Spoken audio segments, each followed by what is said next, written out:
Hello, this is Charles Malet, UK column. I have with me today Laura Towler. Now, Laura is going to speak about the case of her husband, Sam Melia, who was imprisoned earlier this year for offences that were deemed to be stirring up or inciting racial hatred and criminal damage through the provision of stickers with messages that were deemed to be of nationalist nature, and Laura's going to explain a bit more about the background to this before we get into some of the significant changes that have occurred in Sam's life, but obviously hers and her family's as well. So, Laura, thank you very much indeed for joining me. And obviously, UK Column has covered this in brief, admittedly, back in January and in March of this year. But could you just set the scene by giving a quick update on the offences that Sam has been convicted of, but specifically what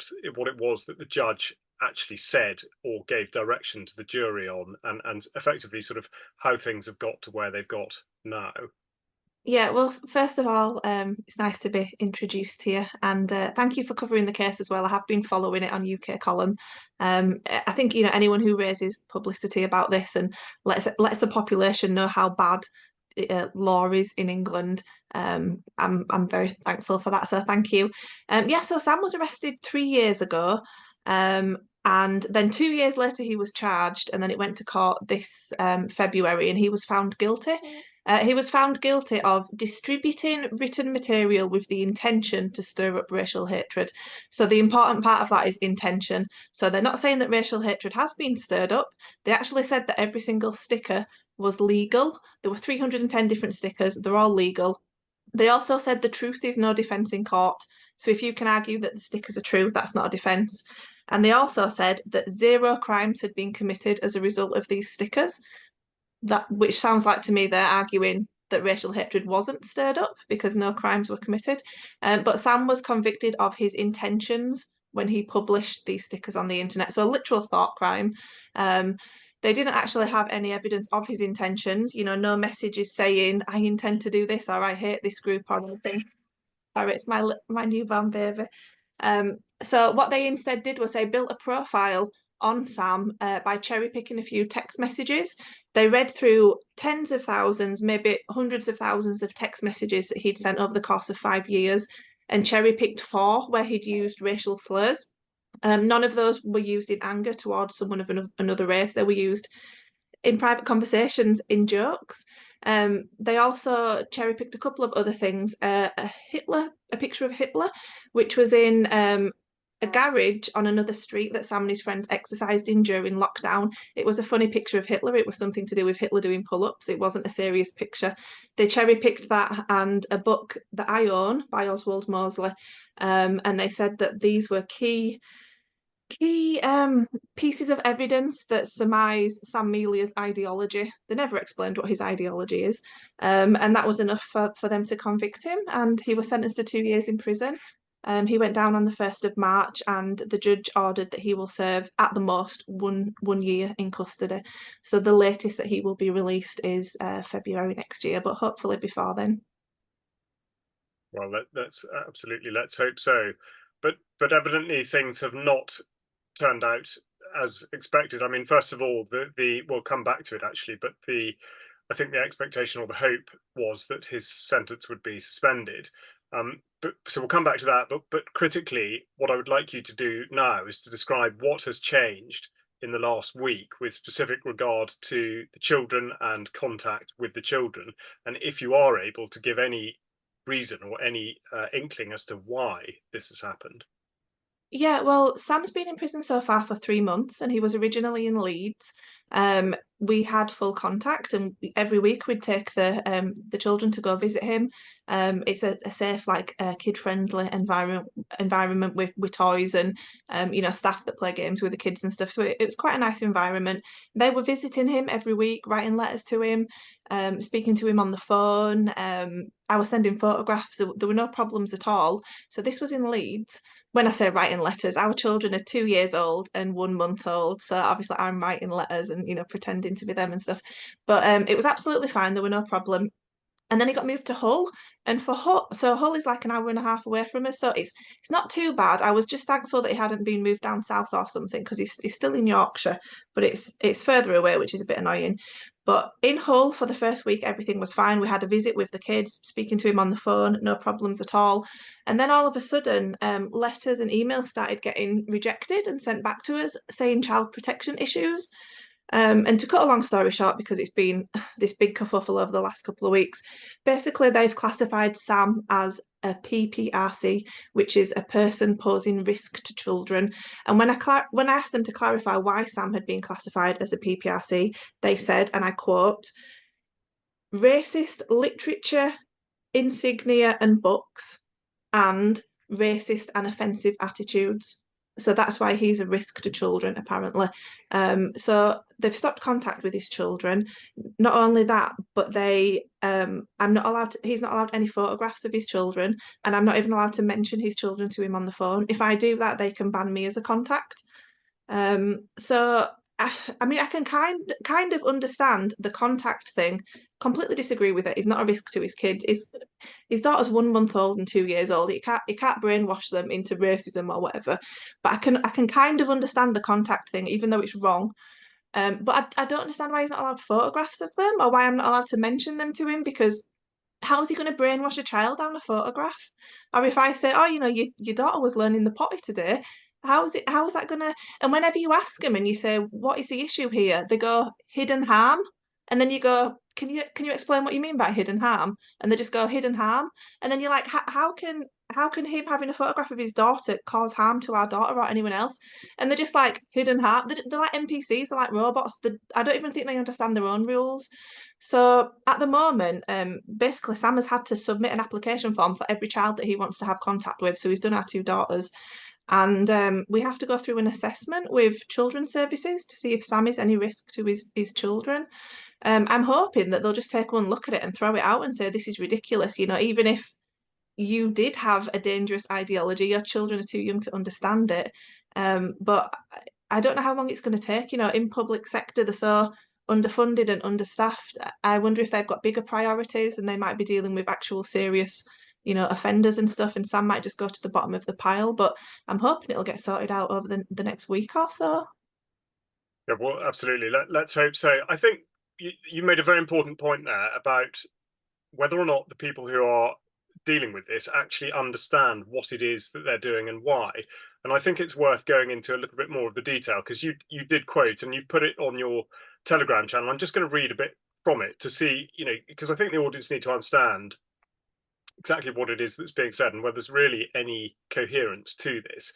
So Yeah. your response starts with having carefully considered all aspects of your complaint on behalf of HMPPS and having reviewed this issue as above, I've been unable to uphold your complaint for the following reasons. Mr. Melia has been assessed as posing a risk of serious harm to children using the HMPPS approved risk assessment tool, OASIS Offender Assessment System. Safeguarding alerts have been placed onto probation systems and as a result are also placed onto prison systems.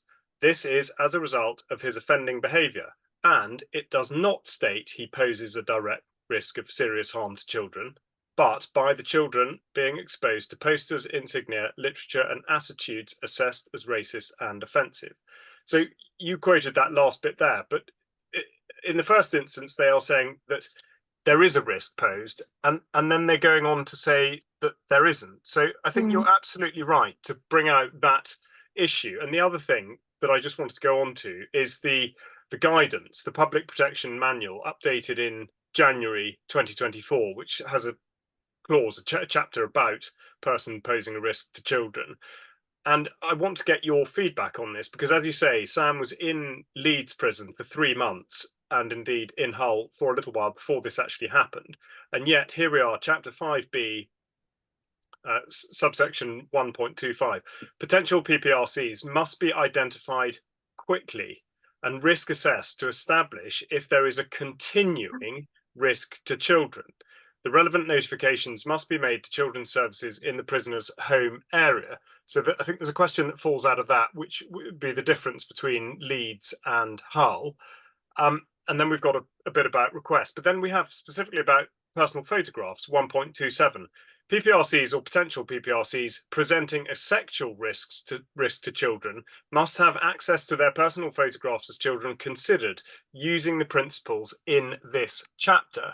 So going back to your question about whether or not they understand what they're dealing with, I think that's a very, very valid question.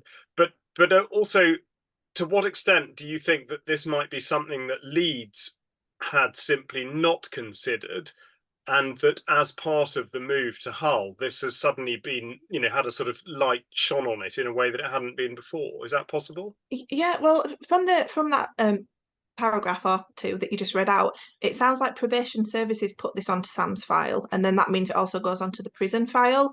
Um, Talking about posters, insignia, literature, that's all stuff from the trial. So I think this stuff went onto his file as soon as he was convicted, so back in February. And obviously that would have pinged something up at Leeds as well, and Leeds just chose not to act on it at all. We didn't even know that he was a PPRC until he went to Hull. There was no mention of that from Leeds at all. So I'm not sure if did Leeds miss it? I don't think so. I think Leeds probably took one look at it and thought, stickers on lamppost, we don't need to do anything here. But Hull have obviously got a different procedure.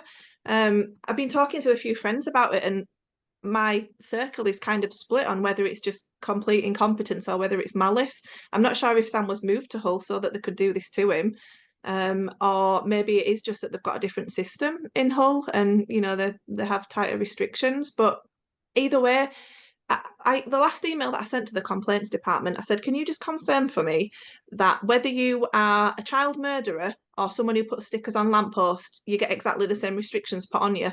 And they just didn't respond to that email, because the answer is yes. You're putting these ridiculous restrictions on a good man who's never hurt a child in his life and never intends to. So yeah, I'm not sure if it's incompetence or malice. Maybe I'm naive in even suggesting it might just be incompetence, but it's just complete overkill, and I just hope it gets. I just hope it gets sorted out. And I'm also worried, and a lot of other people have highlighted as well, what does that mean when Sam gets released? Because we want him to come back and live in the family home, with me and our two daughters. Um, is he going to be able to do that? I hope so.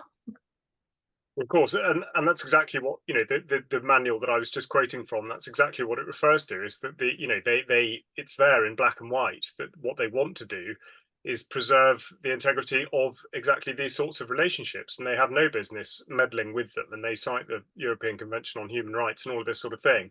So I think your question of whether it's incompetence or malice is absolutely apposite, but also it's a possibility that in fact it's sort of both. I mean, it could be incompetence that has a malicious effect that nobody's actually doing anything about. Was Sam given any reason for the move between Leeds and Hull, or were you? Is there any? No. No. No, Was it? I think moves are a national decision, so it's not Okay. a governor that decides it. I think it's a national decision, so it came from above the two governors. I mean, what's interesting is Hull is a very, very, very overcrowded prison. It's operating at around 110% capacity. Leeds is overcrowded as well, but I think Hull might even be worse. So it's not like, Leeds is full, so they're like, right, your time is done. Sorry about pulling my hair, look a bit of a mess there. It's not like your time is done, we're going to move you to Hull, because Hull is even worse. Sam's currently in a single cell at the moment, but there's two of them in there. That's how overcrowded they are, just on two single beds. So he hasn't been told why he was moved, because Hull is also a remand prison where people go temporarily until they get their permanent prisons. So no, I mean it is. I think it's slightly a better category. According to the government website, Hull is a B/C, whereas Leeds is just a B. So I don't know if that's the reason. And in terms of the life that Sam has led to date, whilst he has been inside, bearing in mind again that the judge was very explicit about this being a case that concerned free speech. What sort of response has Sam had from those in prison with him, or indeed from the staff or anyone that he's sort of had contact with since beginning his sentence, Well, concerning his case?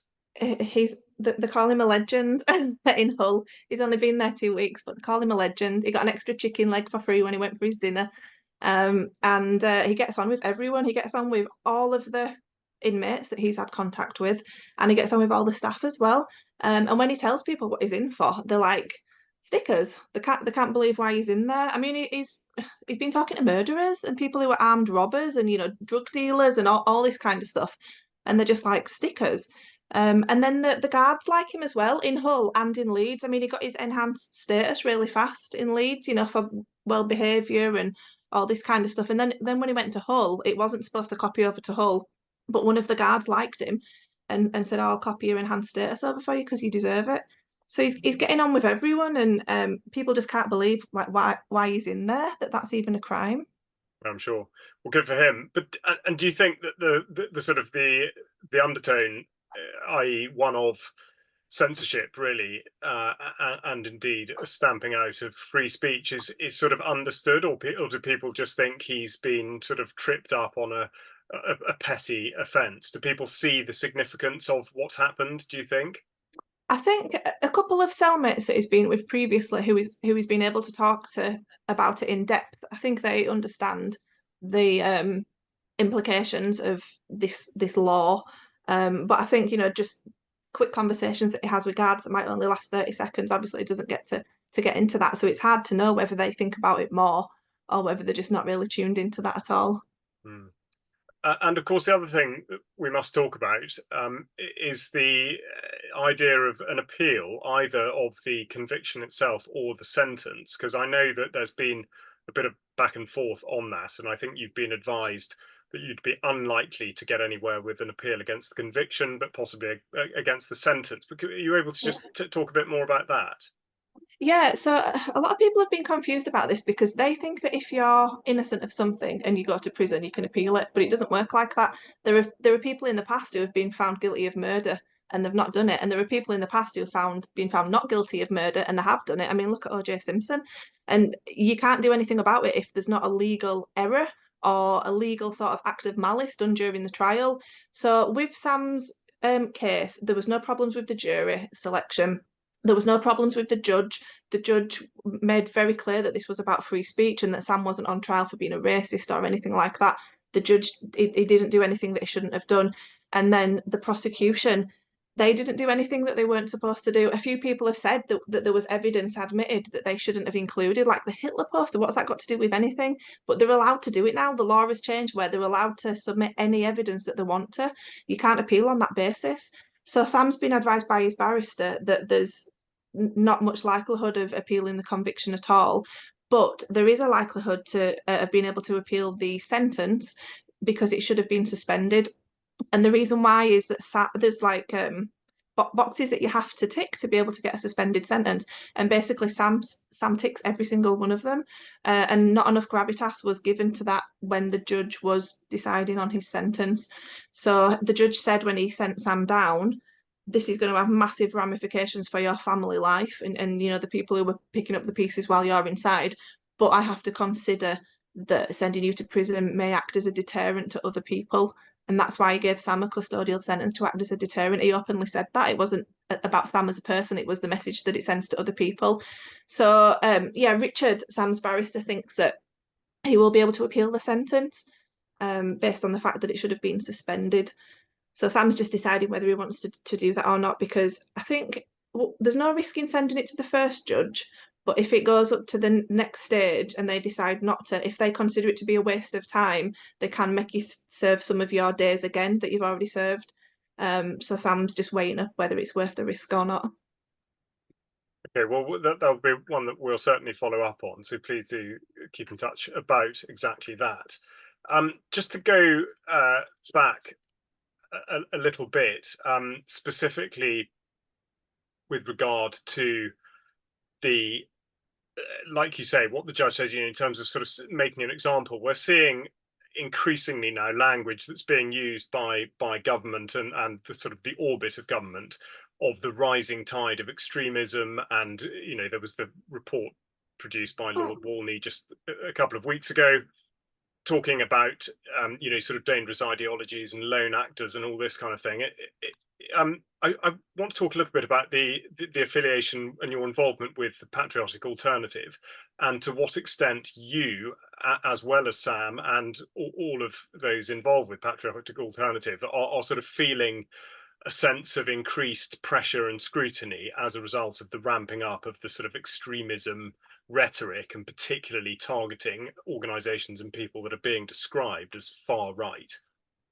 Yeah, we've dealt with this ever since we were formed 4.5 years ago, and it wasn't too long ago that Michael Gove gave a speech in Parliament and said that we were an extremist organisation, and then said a lot of lies about us, saying that we were a neo-Nazi organisation, that we want to deport every single non-white person in the country, that we encourage violence against minority groups. All complete lies, but he has the ability to say that in Parliament, and we can't question it. Hi. um, so yeah, we're always called an extremist organisation, but I do think we are on the right track. And Sam was in court, obviously, and there's two other PA activists that have been to court and convicted of the same offence. And during all of their trials, Patriotic Alternative were never mentioned during the trial because they can't say anything about us. In fact, PA were mentioned very, very briefly during Sam's trial, but as like a positive. So it was put forward that Sam's more politically active now than he's ever been in his life, but it's all completely legal. So I do think we are on the right track, and we do get a lot of people who join us and they're peed off with the way that things are going in the country, and they're angry and they feel backed against a wall. There's nothing they can do. And PA gives these people positive direction, get involved with your community, help out, push back, protest, leaflet. We have a homeless outreach initiative. We clean up local areas. There's a lot of good work that we do that you can channel your energy into. So I do feel the fact that they weren't able to critique us in court for three PA activists. It's all activity, to do with before PA existed that they've got done for. I do think that means that we are on the right track, because it means that at the moment they haven't got anything against us that they can bring up in court. Whether they change the law to say talking about certain things like demographic change is now illegal, I don't know. But I just hope that the pushback against something like that would be bigger than just us. I hope more people would say, no, we are allowed to talk about the changing demographics of Britain. And that topic is becoming more and more mainstream. There are people a few years ago who wouldn't talk about that, who now are. So yeah, I do hope that we are safe. But the reason we're all involved is because we care about the future, and we care about the kind of country that our children grow up in. And I just I don't want my children to say to me one day, I'm completely unsafe. I'd feel like a stranger in my own home. Why didn't you do anything about it? And then I just go, I was scared of being called racist. I don't want to say that. I want to be able to say to them, I did everything I could. And that's why everyone at PA does this. There is risk involved, but the alternative is to do nothing, and that alternative is worse. Absolutely. Well, I think it's very heartening to hear a message like that, and you seem completely not only undeterred but also reassured. Really, exactly like you say, to say that in fact Patriotic Alternative was not cited in any of those cases except in a positive light. It is, does suggest that you are going in the right direction. Further, it does also intimate a sort of grotesque irony in preventing Sam from seeing his children at this time. And I mean, anyone listening, I'm sure, will hope very much that that is a situation that is reversed. But Laura, do tell me, where can people find out more about what's going on, and keep abreast of, well, sort of both things really, keep abreast of yours and Sam's situations, and what's happening, but also looking into the sort of the wider message that you've got? Where would you direct people? Well, Patriotic Alternative is banned from every social media platform, including Twitter. Even if you try to post our website, it says that our website is malware and doesn't let you post it.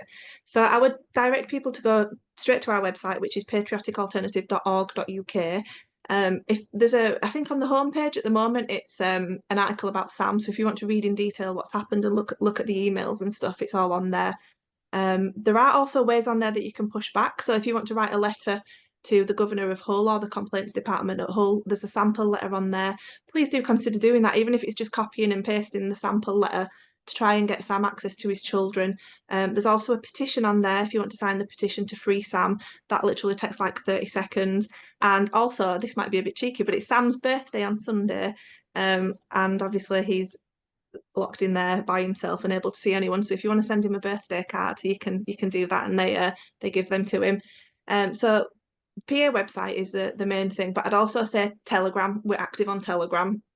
My channel, Laura Towler. There's also Mark Collett, who's the leader of PA, and there's a Patriotic Alternative official Telegram channel as well. Excellent. I will write all this up, and it'll all go in notes below this. But no, that's a lot for people to go and look at. Tell me, on the petition, is this petition going to be affected by the general election? We put it on change.org, I Okay, believe. And the aim of the petition, I'd like, I think we're almost at 2,500 signatures. I'd really like us to try and get to 5,000 by Sam's next probation meeting, which is in the okay. middle of July, because they are saying that they've seen the public's response to Sam's conviction and sentence, and they have to be very careful when considering when they're going to release him.